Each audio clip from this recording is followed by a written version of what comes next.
existe aussi des choses plus importantes que foot, plus importantes que sport. Ils ont pris une décision forte hier et ils ont montré solidarité avec l'adversaire. C'est une décision forte, c'est une décision avec beaucoup de courage.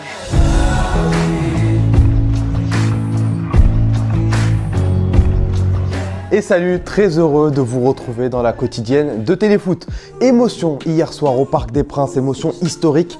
Plus qu'un match de Ligue des Champions, cette rencontre entre le PSG et Istanbul. Başakşehir va rester dans l'histoire après les propos racistes du quatrième arbitre roumain envers Pierre Webo, l'entraîneur adjoint d'Istanbul. Le match s'est arrêté à la 13e minute de jeu mardi soir.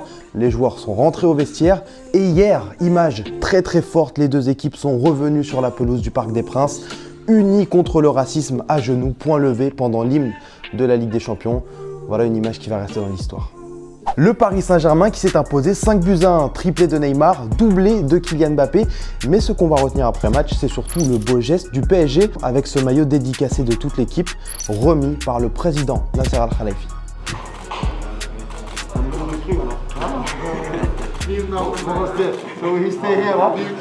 Et en parlant de Nasser Al-Khelaifi, le président du Paris Saint-Germain, il est très rare dans les médias et il a balancé ça chez nos confrères d'RMC au sujet des potentielles prolongations de contrat de Neymar et de Kylian Mbappé. On a commencé à discuter avec Neymar et Kylian Mbappé. Les discussions resteront confidentielles, mais je suis très confiant. Les deux veulent rester avec nous. Et voilà, tout va bien à Paris et les potentiels adversaires du PSG en Ligue des Champions.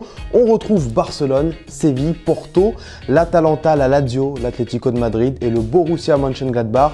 Et tenez, c'est notre question du jour les amis. Quel est pour vous le tirage idéal ou au contraire le pire tirage pour le PSG ? Voilà, le Paris Saint-Germain peut rencontrer le Barça en huitième de finale, le Barça de Messi ou l'Atalanta de Bergame. Voilà, donnez-nous vos avis dans les commentaires. Alexandre Halal en sélectionnera deux demain. Et voilà, on retrouvera le tirage de la Ligue des Champions lundi à midi. En tout cas, il n'y aura pas de tirage de la Ligue des Champions pour l'Olympique de Marseille. Après sa défaite hier soir contre City, 3-0, triste soirée. Et il était temps que ça se termine enfin pour l'Olympique de Marseille. Et pour André Villas-Boas, de plus en plus agacé après les confs de presse. C'est pas ma question c'est est-ce que vous regrettez la gestion non, mais maintenant je parle. Ouais, j'ai déjà répondu à ta question, maintenant je parle. Et tu écoutes, si tu veux, sinon tu peux sortir. Mais bon, tu peux ajouter une autre défaite et tu dois être plus content pour la suite, pour les articles sur le web.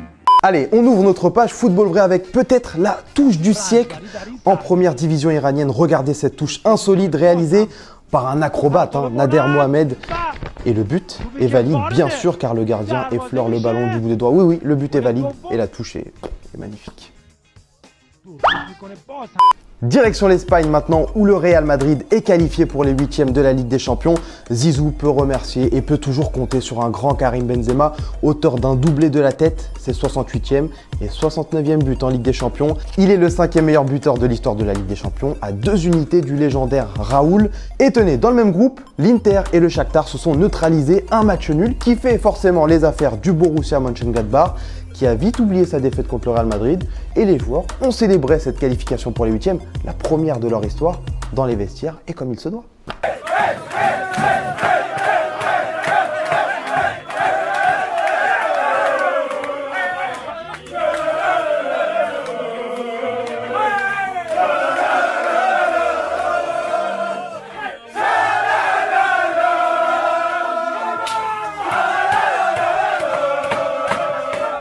La petite image sympa maintenant en Italie, vous le savez, il y a une semaine, le stade San Paolo a été renommé officiellement le stade Diego Armando Maradona après la disparition de l'idole absolue du club. Et Insigne, pour montrer son respect envers le PIB des euros, s'est fait tatouer le visage de Diego sur la cuisse et c'est juste magnifique.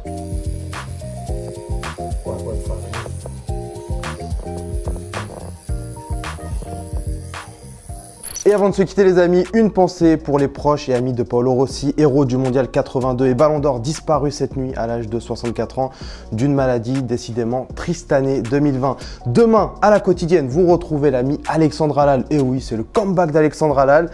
Vous retrouverez bientôt l'ami Thomas Mekic qui est dans la salle du temps en ce moment. Il reviendra très fort. Et nous, on se quitte comme d'habitude, en images et en musique.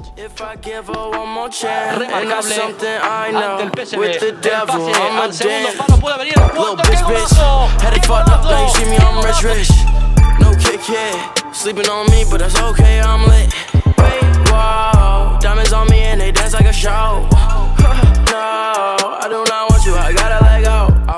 N'oubliez pas les amis d'aller jeter un coup d'œil aux autres contenus exclusifs de Téléfoot. On est toujours là pour vous, et oui. Et on n'oublie pas aussi, évidemment, d'aller s'abonner. Salut.